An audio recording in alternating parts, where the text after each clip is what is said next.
one thing NCAA college student athletes should know about name, image, and likeness.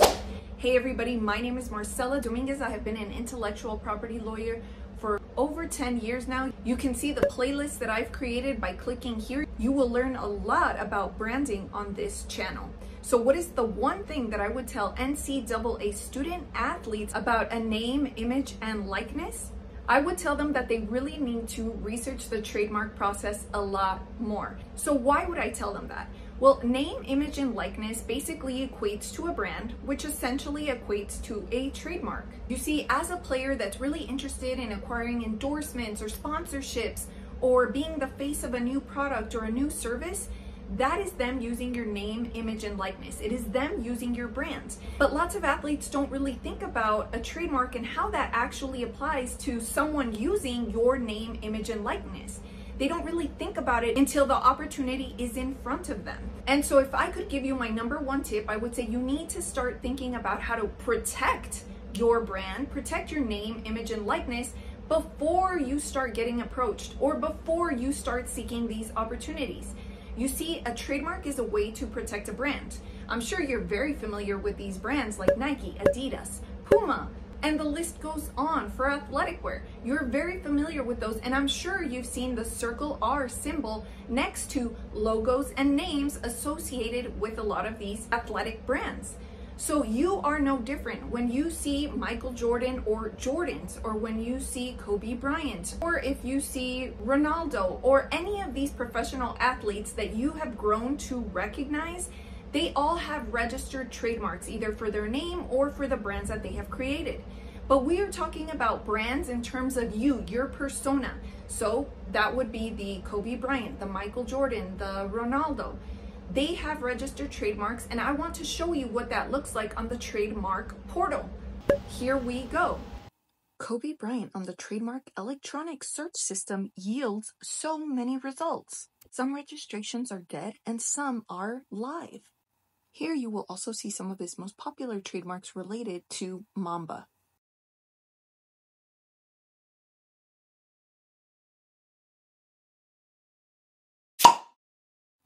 Next up, Michael Jordan. Here you will see that there are lots of live and also dead trademarks for Michael Jordan. Some of the registrations are for restaurant services and sports clinics. You'll also see one for fragrances.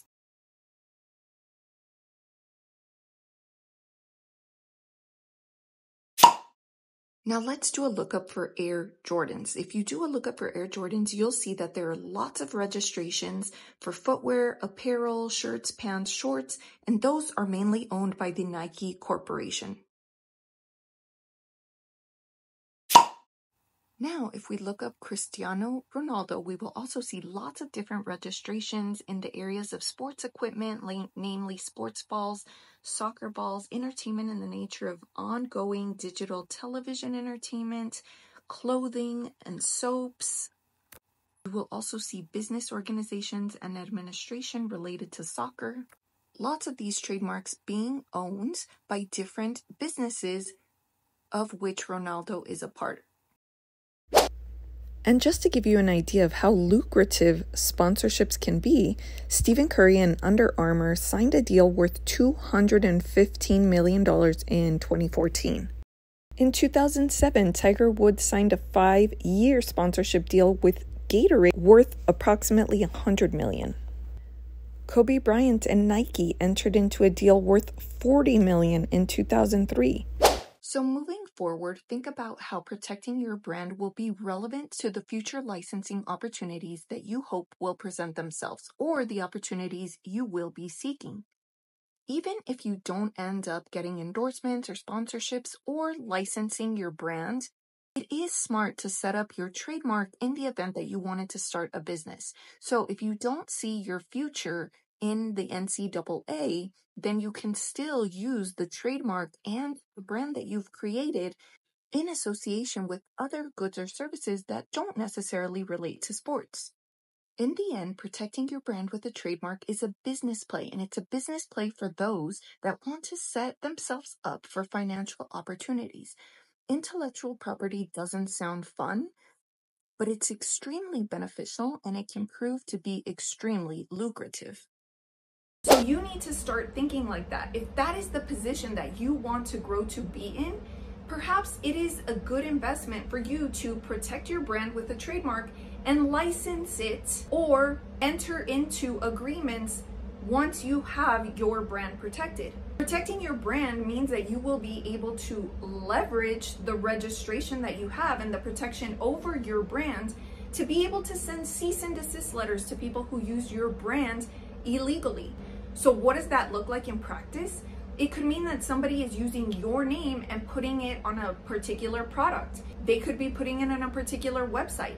They'll be using your name for something that you never actually approved or something you never actually endorsed. So by having a registered trademark, you will be able to leverage the protection that it offers on a federal level. With the United States Patent and Trademark Office, it is simple to file and protect your brand. Now, I know that for a lot of you that sounds intimidating, especially if this is the first time you're watching this video of its kind. But I want you to rest assured that it's free to send me an email. You can find it down below in the description, and I'd be more than happy to answer your question. As you can see from the number of videos that I've created, this is my passion, and I'm dedicated to helping brand owners protect what is theirs. I don't want you to make any mistakes. I want you to have a strong foundation if you're starting out as a college student athlete, so do it the right way. So do you have to have a registered trademark in order to enter into sponsorship agreements or endorsement deals? No, not necessarily, but a lot of the individuals who do enter into these types of agreements do have their own brands and do have those brands protected with a trademark. With licensing deals, that is a whole nother situation. Most individuals in a licensing agreement do have a registered trademark. So that is how licensing deals are distinguished from endorsement deals and sponsorship agreements. A licensing deal means that you are letting someone else, another entity, another corporation, another company, borrow your trademark or your likeness or your image for something that they want to put it on. So, for example, in a Jordan licensing deal, they are borrowing the Jordan image or the Jordan name and putting it on their products. Now, if you want to learn more about licensing deals and the details, then make sure to catch that video right there because I go into more detail about licensing agreements and its components. If you have any questions, please feel free to send me an email. It's free to do so. And if you want to learn more about trademark basics, check out that video right there. It's a great place to start without overwhelming yourself. If you are an athlete in need of legal representation or you are being approached about sponsorship or endorsement deals, feel free to reach out to us. Again, it's always free to send us an email.